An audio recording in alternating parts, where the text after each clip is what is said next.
To make one thing very, very, very clear. We are going to do everything in our power to make sure Kamala Harris doesn't win. Vote for, if you want Donald Trump to win, say that. Bitch, I will vote for Satan if I have to. Remember, no one's free until we're all free. And we can't protect ourselves if we can't protect each other. This is the time for all the minorities, all the movements, all the working class to come together and really build power and really fight against the fascism that's been here, but finally popping its head out and being loud and proud about it. And unless we do something, really come together, it's gonna get real bad. Own country first. What country? You think America is a country? That's scary. What you're living in is a business. A business that profits off of poor people, sick people, corruption. Kamala Harris would know about that. Maybe you should ask her. But the reason this quote-unquote country is in the place as it is now is because of people like you. If Palestine's not free, nobody's free. Black people also wear a uniform and get on a plane and come to our countries and kill us. You vote the same fucking melanated fucking people to government that sign papers to kill us. I don't want to hear it anymore. I don't want to hear it. You are our colonizers. I do not want to fucking hear it. Harris to go to bed every single night, petrified. I want her to be shaking in her boots every single night she goes to bed. I want her to be experiencing maximum anguish, maximum discomfort. I want her to be so fearful that she potentially might not be elected into office. But you support genocide. You support genocide. Genocide does not upset you. You do not have a fucking soul. And so the genocide is still happening. Trump won. It got worse. Now what? She has one goal, and it's to get into office. You told her in no uncertain terms that she doesn't have to work for it. So she took you at your word. She's not working for it. She's letting her frustration get the best of her. And these are the people that are saying that they go after Trump the same way. And they fully fucking believe that. But if you go to their pages, they're actually saying to vote for Trump. That they'd rather have Trump than Kamala Harris. So why are y'all trying to rewrite history? Stop it. So I'm finding out that a lot of Muslims voted for Donald Trump. Like, are you serious? Oof. Like, you guys are forgetting that you guys are on the travel ban. Like, you guys are playing pick me, pick me, pick me. You guys are on a travel ban. Like, your country cannot come in. Like, are you serious? Oof! You all tell me if you remember the following. Vote for Jill, vote for Donald Trump. But do not give a vote to Kamala Harris and expect to be welcomed by my community. So that was a member of the Muslim American community there in Dearborn, Michigan, who told us if we voted for Kamala Harris, that we were not welcome in their community. And that was because of stances over Gaza. The day I met Trump, and I gave my son a MAGA hat, and I said, I guess we're there. And he said, ew. His first words to me were, ew. I said, but Baba, he said he's gonna stop the war. And he said, okay, that's it. Give me that hat. We're voting for Trump. Hi guys, welcome back to my channel. I hope you are doing great wherever you are watching from. So guys, this video is about a situation that's been building up for a while, especially around the 2024 election. In places like Dearborn, Michigan, a lot of Arab and Muslim American voters were very vocal with their frustration with the Democratic Party, especially over the situation in Gaza. Because of that, some of them encouraged people not to vote for Kamala Harris, others supported Donald Trump or the third choice party. Now, after the election were shifted, some of those same voices expressed disappointment with how things are turning out, especially when it comes to Trump's position and comments on Gaza. And now there are also calls for unity, particularly reaching out to Black Americans. So in this video, we are going to look at what happened, why the shift is happening, and why the reaction from the Black community is mixed. Let's get into it, guys. So don't forget to subscribe to the channel, like and share your comments. Let me know what you think. Share the video to help the channel out. Arab Americans and Muslim Americans voted for Donald Trump or stayed out of the election by voting for Jill Stein, and in general because other races voted so much less for Kamala Harris than black women and black men, who were at above 90% and above 80% respectively. I have seen so many people in the comments of so many videos saying, good luck, fight for Palestine on your own, I'm going to Starbucks, I'm done fighting for this movement, and win it without us. Don't ask black men and women to get involved in this anymore. It's your problem. You didn't stand up for us. We're not going to stand up for you. To be clear, I think this is going to be the biggest loss to the pro-Palestinian movement after the fact that y'all just elected Donald Trump, a man who says that he will happily let Israel completely roll over Gaza, that he wants to use, property in Gaza for a beach resort, etc., etc.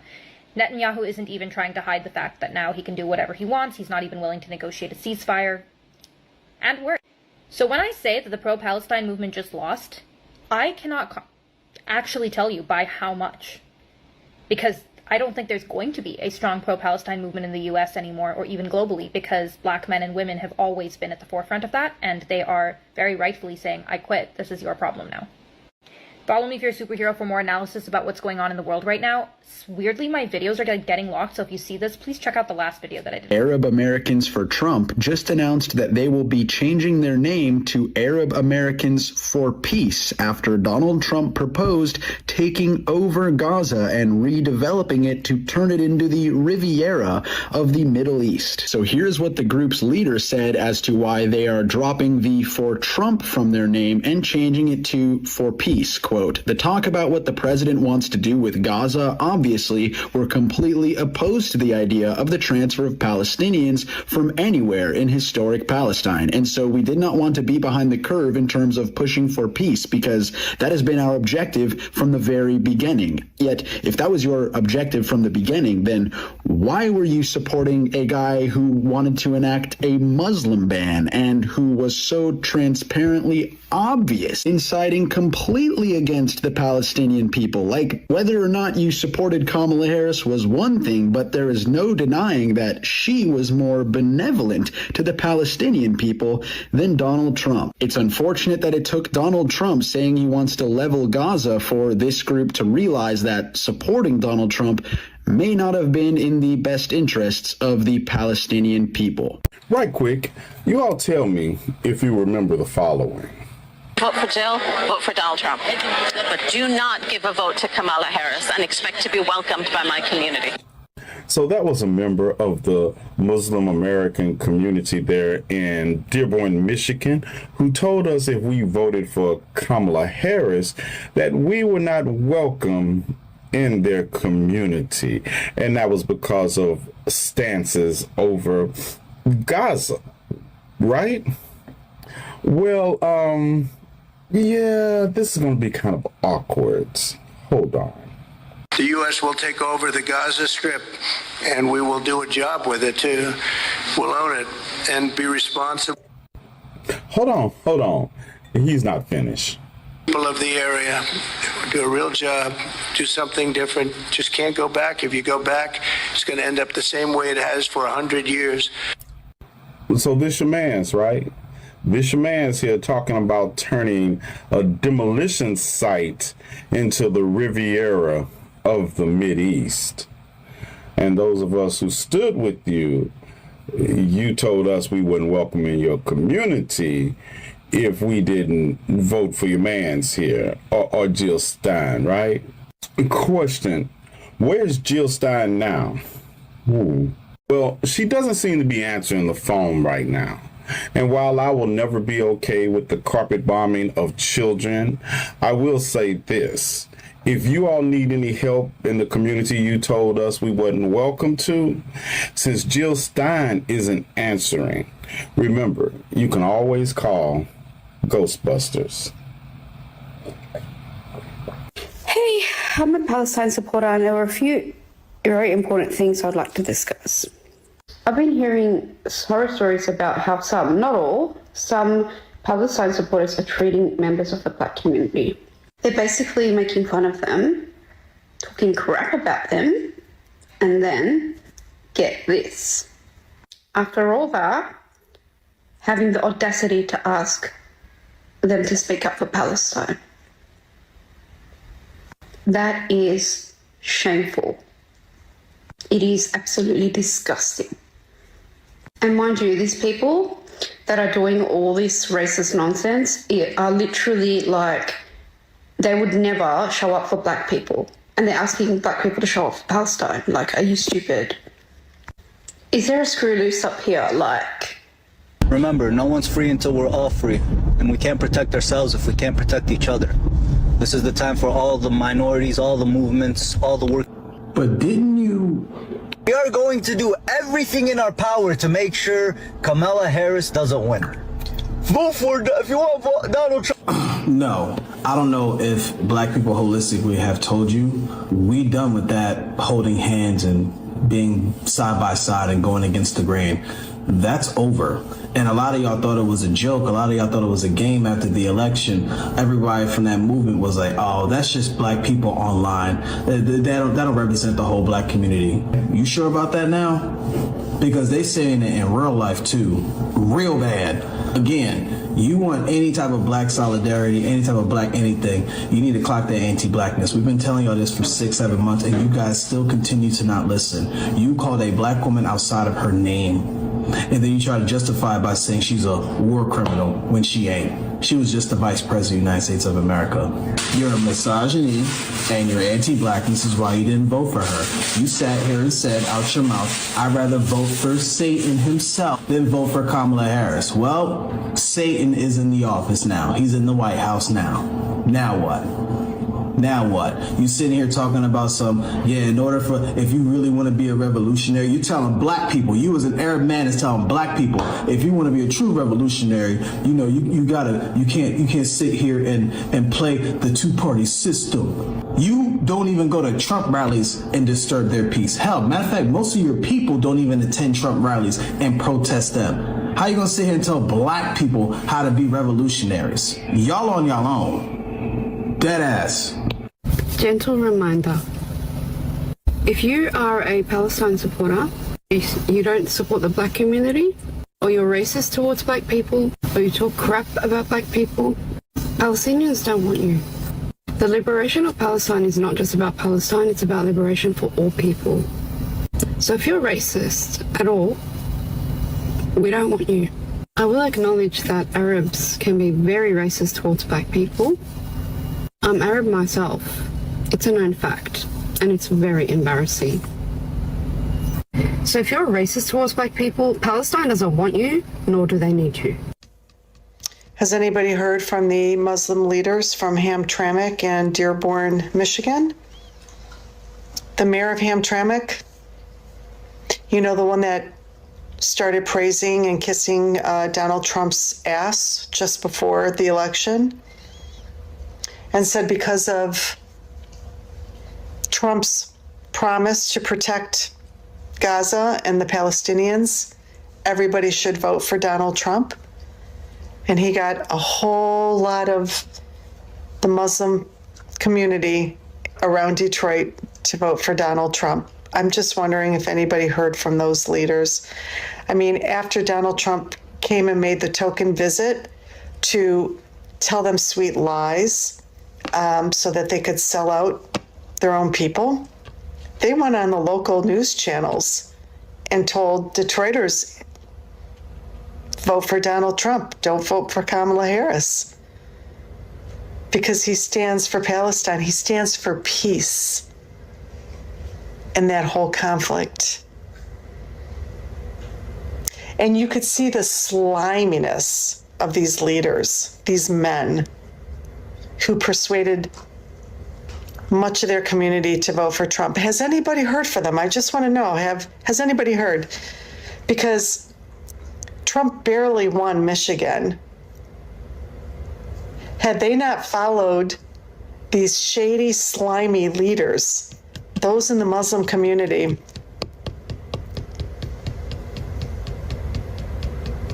maybe Kamala Harris would have at least won Michigan. But I just want to know, where are they? They're not on our news stations tonight talking about Donald Trump's press conference to take over Gaza. They're not on the news channels here in Detroit. They were all over the place, just like that, when they could be to promote Donald Trump. But where are they tonight? I want to know where the fuck they are. There are 3 points I want to make. The first is that if you are racist,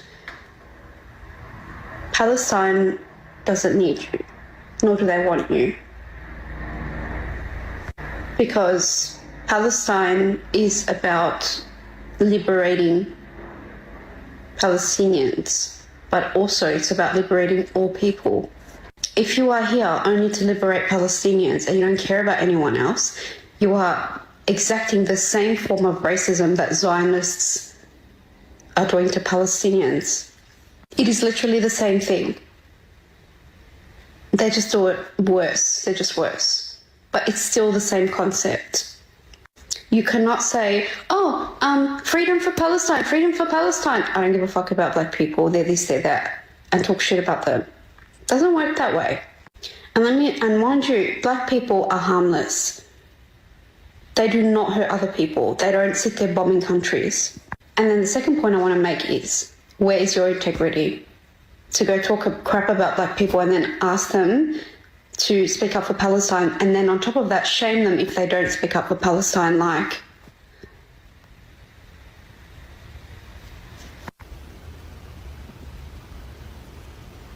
You're weird. The third point I want to make is people that use the hashtag Palestinian Lives Matter. That is not your hashtag to use. That belongs to black people. Have some integrity, honestly. Even though I fully support the notion of speaking against settler colonialism, I also believe that it needs to happen in a certain way. The path towards ending settler colonialism has to be clean and pure. It cannot be tainted with aspects of settler colonialism. And yes, when you are shaming the black community or any other community per se, you are engaging in what the Zionists do. And that defeats the purpose. And again, it brings me back to the point of you should not be here just to save Palestine or just to save the Arabs and then not give a crap about anybody else. Because we're all equal, we all matter, okay? I'm Arab doesn't mean I'm only going to care about Arabs. I care about everybody. That is our duty to our fellow human beings. And I'll just add a little small thing. I am a teacher, I'm a grade 1 teacher. I teach at a school where the students are predominantly from East Africa. So they're mostly black, mostly from Somalia. And I will tell you that the black community has been the most amazing community to work with. I will never understand why people act like, being black is a bad thing. I think dark skin is beautiful. It's amazing. It looks great. I don't see the problem with it. And sorry, but black women are much prettier than us. So what I said. And it's really sad. I keep hearing stuff like, they need to get over it. Slavery happened like 100 years ago. And I'm hearing these comments like, whoa, people are really bitter. Like, they don't have lives, honestly. And then you hear stuff like, why don't they get over it? Okay, things happened. Slavery happened, but it was like 100 years ago. There aren't any structural inequalities anymore. It's like, no, there still are. They designed the world to benefit white people and to disadvantage people of color, specifically black people. It is literally documented. And asking somebody to get over slavery, like, dude, you can't even get over somebody tailgating you. And you're asking them to get over hundreds of years of slavery, of being caged. Like, some people really shouldn't like. Yeah. I mean, when you think about it, if you really had a life, if a person really has a life, would they have time to sit there and hate on black people? Or what they do and they don't do? Like, focus on yourself, bro. To all of you who are blaming us Arabs for Kamala losing, I'll tell you this. Kamala had everything already. All she had to do was stop sending billions of dollars to a foreign country. All she had to do was listen to the people, and she refused to do so. She shut down her voices time and time again. What did you think was going to happen? She's a grown woman. She made her choice, and she dug her own grave, and that's it. It has nothing to do with us. Particularly Palestinian voices were even talking about not endorsing the red and blue parties. And what do, some of you? You vote for the parties that are hurting them in the first place. Did Palestine teach you nothing, or do you just not care about them? The second phase of the Gaza ceasefire was supposed to begin today. What happened instead is Netanyahu met with Trump to lobby his approval for another arms package to continue the war in Gaza. Again, negotiations for phase 2 were set to begin today, and they were postponed by Netanyahu until after his trip to Washington, leaving many outraged and wondering why. Well, we don't have to wait for the answer because Trump has just officially requested congressional approval for a new arms sale to Israel worth up to $1 billion. The proposed package, no doubt requested by Netanyahu himself, includes 4,700 1,000-pound bombs valued at over $700 million. It also includes armored bulldozers valued at over $300 million. And of course, after this request, Donald Trump told reporters that there is no guarantee that the ceasefire in Gaza will hold. Hamas has told the mediators in Egypt that they are ready to negotiate for phase 2. The only holdup is Netanyahu and Donald Trump. Because this ceasefire was never meant to hold. It was always meant to give Israel more time to rearm. I'm a pro-Palestinian supporter and I live in a swing state in America. And I thought I would share with you how I'm voting this election. I have felt extremely disillusioned from our democracy, and I had decided that I was not going to vote this election. I have been uncommitted, and though I was a registered Democrat, I believed that I was not going to vote. However, I live in a swing county in a swing state, and I am very aware that every vote counts. And I feel very irresponsible not going out to vote on Tuesday. Now, if I lived in a location in the US that was not a swing state, I would go out and cast my vote for Jill Stein and the Green Party. I feel like her policies most align with my belief system. However, as I stated, I believe it might be irresponsible to cast that ballot in a swing location. I have felt very disillusioned from the Democratic Party in particular this past year because of their disgusting stance on the genocide in Gaza. However, if I look at Donald Trump and I listen to his rhetoric, I know that his presidency would be even worse. I believe that he would allow Netanyahu to do anything that he wanted, as he's doing now, and I think that he would support even more genocide and even more destruction in the Middle East. Though I am not pleased with the Democrats, and I am absolutely disgusted with their policy on Palestine, I think that our best chance is to continue with a Democrat in office. Now, of course, there's so many other policies to consider when considering the candidates that we have. But for me, I think on Tuesday I'm going to cast my vote for Kamala Harris. And I thought I would share that with anyone who was on the fence or considering not going to the polls. If you don't want to vote for Jill, vote for Donald Trump. But do not give a vote to Kamala Harris and expect to be welcomed by my community. Palestine is central for some voters to decide how to cast their vote in the polling booth. But with war raging in the Middle East, can Kamala Harris convince some of them to back her campaign? Do either of the candidates have a voice that you can ally yourself with? And none of the major candidates, absolutely not. They're both the same.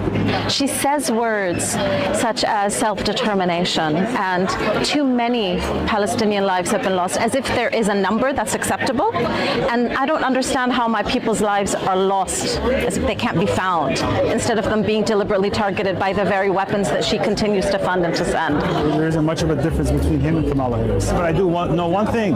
If Donald Trump was president while the genocide was going on, you'd have a lot more Democrats with the backbone willing to call Donald Trump a war criminal for allowing it to happen. There's an argument to say that if the Arab American, Muslim American voter base in Michigan doesn't turn out for Harris, that could create a path to a Trump presidency. How does that make you feel? You know, it doesn't make me feel any way. I think that the Democratic Party should be punished for supporting this genocide. And I know that a lot of people will vote for Trump because they want to punish the Democratic Party because, you know, especially in Dearborn voted Democrat the last election, and it's been a disappointment to the people. The Democrats did nothing but let down the Arab American and Muslim American population. They did not listen. They are not listening to what we want, what we're saying. We've been, you know, protesting the streets all over the United States, and Kamala Harris removed a Muslim from, you know, her rally, and I just think that, you know, she should be punished. The Democratic Party. Now, looking at this situation, one thing is very clear. People made the decision based on what they felt was important at that time. For many Arab and Muslim voters, Gaza was the main issue. It shaped how they viewed the election and influenced their choices. But after the election, reality is setting in. Some of the expectations they had are not being met, and that's leading to frustration for some, regret. At the same time, we are now seeing calls for unity, especially between minority communities. But the response to that has been same across the board. From the perspective of many Black Americans, there are two concerns. Some people felt that during the election, there wasn't enough consideration for how these political choices might affect their communities. Others are pointing to long-standing tension, including discussion around anti-Black attitude in certain spaces. So when calls for unity come after the fact, some people are hesitant. They are asking, why now? Why not before the election? And that's the reality. And that's really where the divide is coming from. It's not just about politics, it's about trust. Because unity is the strongest when it's consistent, not just during difficult moments. At the same time, there are people who believe that building alliance is still important even after disagreement. So what we are seeing right now is a mixed reaction. Some people are open to dialogue, others are choosing a step back, and many are focusing more on their own communities. Anyway guys, what do you think about this video? Drop your thoughts in the comments, and don't forget to subscribe to the channel and share the video to help the channel out. See you in my next video. Peace for now.